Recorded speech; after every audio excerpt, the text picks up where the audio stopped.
prazer estar aqui com vocês, falando um pouquinho mais da minha trajetória, de um assunto que eu gosto bastante, né? Na verdade, dois assuntos: agro e tecnologia, né? Não tem como, eu sempre falo, pessoal, não tem como a gente falar de agro sem falar de impacto, né? Quando a gente fala em produzir mais, em menos área, utilizando menos recurso que vai impactar o solo, e pensando mais em sustentabilidade, a gente está falando de impacto na veia. E agora aqui também falando de tecnologia, de investimento, né? Então vai ser um bate-papo bem legal. Já acompanho o podcast, parabéns pelo trabalho de vocês aí e obrigado pelo convite. Eu que agradeço. Olha, quero, antes de continuar a conversa aqui, deixar um convite para quem está assistindo aqui a gente ao vivo ou gravado aí de madrugada, assaltando a geladeira. Sabe, Henrique, antes de a gente entrar um pouquinho na trajetória da Arara Seed, e acho até que a sua história, trajetória de vida também daria vários aspectos assim de conteúdos interessantes para falar num podcast sobre terminar o ensino médio fora do Brasil, dos Estados Unidos. Dariam vários aspectos interessantes para conversar. Mas eu queria pegar num ponto que, assim, quem acompanha aqui o nosso podcast está buscando muito carreira, entender sobre empreendedorismo. E tem uma parte da sua trajetória que você, trabalhando para uma empresa, conseguiu empreender a parte dela, conciliando o trabalho. E, assim, é um desafio que eu vejo muitas pessoas passando, não sei se por uma questão de cultura do Brasil ou das empresas, de não entender que muitas vezes trabalhar para alguém é empreender, né? A chance de aprender ali para quando fizer o seu negócio dar certo. Mas eu quero te acrescentar uma outra pergunta nisso tudo: como foi empreender trabalhando para alguém? Como é que gera esse tempo? Porque eu vi que também gosta de cozinhar, tem uma banda. Como é que Sim. organiza tudo isso daí para fazer? Não, legal demais, Renato. Eu falo que quando a gente empreende dentro de uma empresa, a gente está intraempreendendo, né? E eu vejo que principalmente essa nova geração está muito ansiosa no quesito de, pô, vou trabalhar durante um tempo nessa empresa, já troca muito, até dados mostram, né, que as pessoas tendem a permanecer menos nas empresas, muitas vezes por falta de oportunidade também que a empresa não dá, mas eu fui agraciado de de começar numa empresa, né, minha carreira ali no grupo BBLB, que sempre teve essa cultura de dar oportunidade para quem está dentro, né? Então, num momento assim, que sempre foi fixado na nossa cabeça, né, culturalmente falando, que existiam oportunidades para quem desejasse empreender, eu vi uma oportunidade relevante para começar uma empresa, no caso a BLB Ventures, no Venture Capital. Apresentei ele para os sócios, fiz uma transição de carreira que foi rápida no meu ponto de vista, coisa de 4, 5 meses a gente colocou a empresa no ar, essa nova empresa no ar, BLB Ventures. E aí, para mim, o que mais conta é o patrocínio da alta gestão, né? E aí que eu tive muito relevante, né? Então, os diretores acreditaram bastante no propósito, na ideia que eu tive da BLB Ventures e confiaram, era algo novo para eles também, algo novo para mim, nunca tinha empreendido. E principalmente o que motivou isso a acontecer do lado das empresas é uma cultura muito forte, né? Baseado em realmente ali empoderar quem tá atualmente naquela empresa, né? Então, foi uma fase assim, muito relevante para minha jornada. Eu não tenho histórico de empreendedores na família, meus pais são funcionários públicos, mas nunca me incentivaram a seguir a carreira de concurso, sempre me incentivaram a buscar algo no mercado, seja em Ribeirão Preto, São Paulo, etc. Mas assim, não tive muito incentivo de empreender e, por outro lado, a empresa incentivou muito. Então, muito grato por isso e sempre prego que mais empresas precisam fazer isso, né, para realmente funcionários permanecerem na empresa. Eu vou até te pedir uma ajuda, assim, Henrique, baseada aí na sua trajetória. Eu brinco sempre que quando eu criei o podcast, esse aqui é o podcaster mais egoísta do mundo, porque eu estava num momento ali um tanto estagnado da carreira, sabe? E eu pensei assim, como eu posso fazer mentorias com pessoas que já alcançaram lugares onde eu gostaria de estar, mas não tinha como investir muito em mentoria. Eu pensei, posso criar um podcast e todo dia eu tenho uma mentoria, digamos, gratuita aqui, entre aspas. Estou compartilhando, as pessoas estão gostando, já está chegando a um pouco mais de 1 milhão de visualizações das redes. Então, Legal.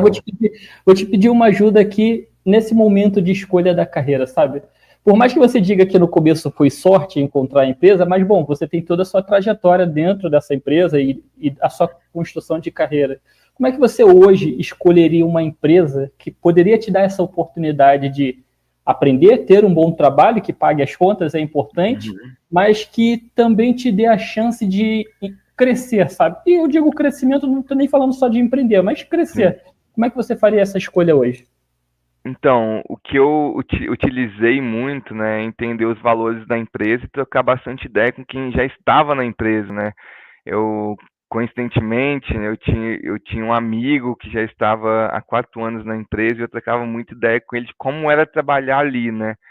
E aí ele me falava, cara, eu tenho muitas oportunidades, o pessoal me incentiva.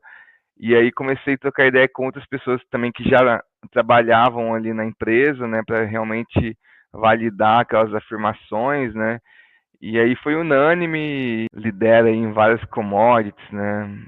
Suco de laranja, cana-de-açúcar, tabaco, soja, gado, enfim, eu poderia citar, eu acho que mais de 14 ou 15 commodities que a gente lidera aí as exportações do mundo, né? O Brasil é o celeiro do mundo, alimentando hoje quase 1 bilhão de pessoas, e isso representa um oitavo da população brasileira, né? E que, como eu disse na minha fala inicial, é impossível a gente falar de agro sem falar de impacto, né? Eu acho que tem uma narrativa do agronegócio pouco difundida para quem não é do setor. É um pouco do que eu estou tentando comunicar o agro como deve ser. O Brasil é exemplo de preservação. É, não dá para listar numa mão um país que conserva mais que o Brasil. Hoje, mais de 55% das áreas ainda são preservadas. E aí a gente está aprendendo muito com tecnologia dentro do agro e eu vejo uma oportunidade muito relevante para esse segmento, né? E quando eu olho para o agronegócio também, eu vejo que ele é um setor muito muito diferente dos demais setores, principalmente relacionados à tecnologia, né? Ele é um setor que tem um ciclo mais longo, né? Por exemplo, quando o produtor não contrata numa safra agora, na safra de 25, ele vai só receber a startup daqui a um ano na outra safra. Ele demanda uma maturidade comparada a outros setores também mais baixa. A gente não vê muitas rodadas de investimentos tão relevantes quanto fintechs, quanto área de varejo, até algumas áreas de alimentação, né, o agronegócio propriamente dito.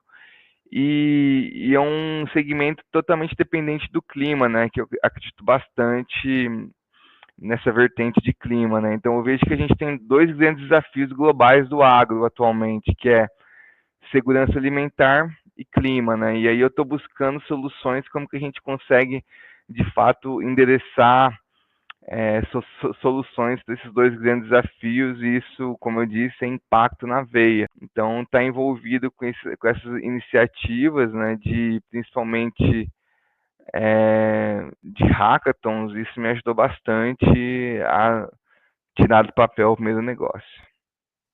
E aí a pergunta objetiva, então, para quem estiver acompanhando aqui, está curioso ainda, a gente conversando sobre o setor agro, o que, que é a Arara Seed, qual o papel dela no mercado, como ajuda as pessoas?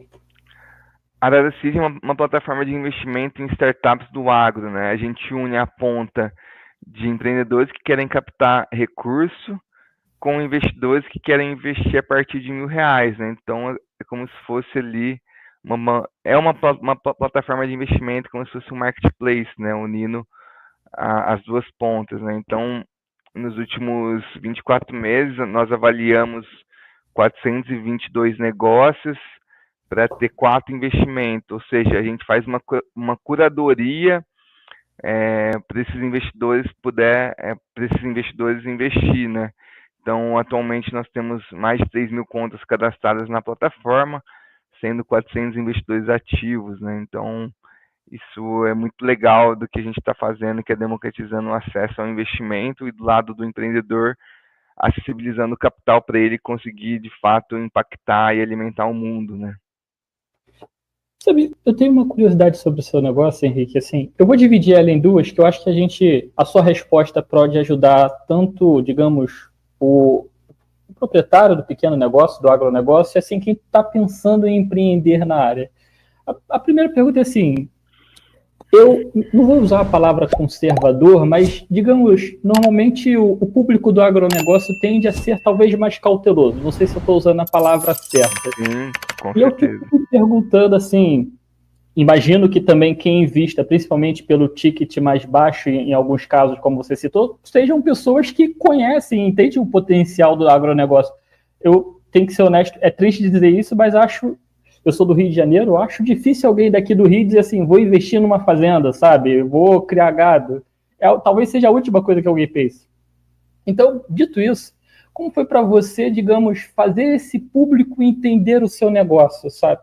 Eu acho que deve ter sido um grande desafio, de que talvez, olha, tecnologia no seu negócio pode funcionar, pode ajudar. Como foi esse processo para você?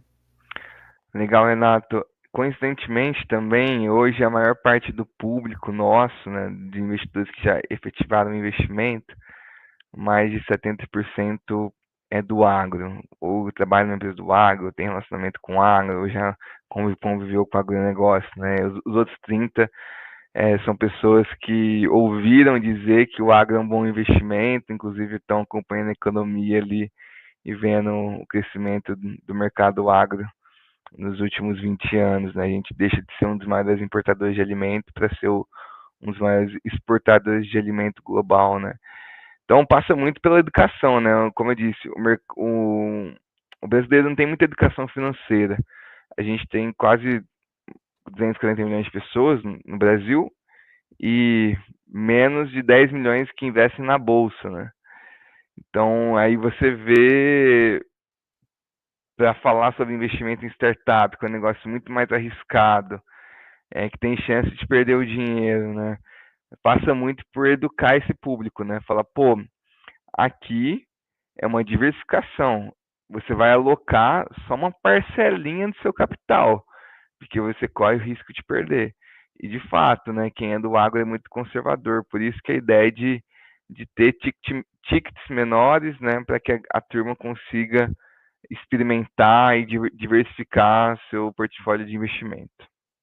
Olha, então até me surgiu, eu ia dividir em duas, mas me surgiu. Vamos fazer uma soma. Google, ChatGPT, YouTube, cursos online, formações presenciais, palestras, podcasts no Spotify. E aí o que é que fizeste? Perdeste tempo. Na verdade, aquilo que tu precisas é de um sítio, um só sítio, que tenha tudo compilado e que tenha compilado também esta visão pioneira do que é a gestão moderna das pessoas. Esta gestão de bem-estar e felicidade que leva a resultados verdadeiramente mensuráveis e tangíveis, porque o que nós queremos é um bem-estar e uma felicidade lucrativa. Esta é a certificação internacional para ti. Contamos contigo, vejo-te em breve. Let's go. I wake up to a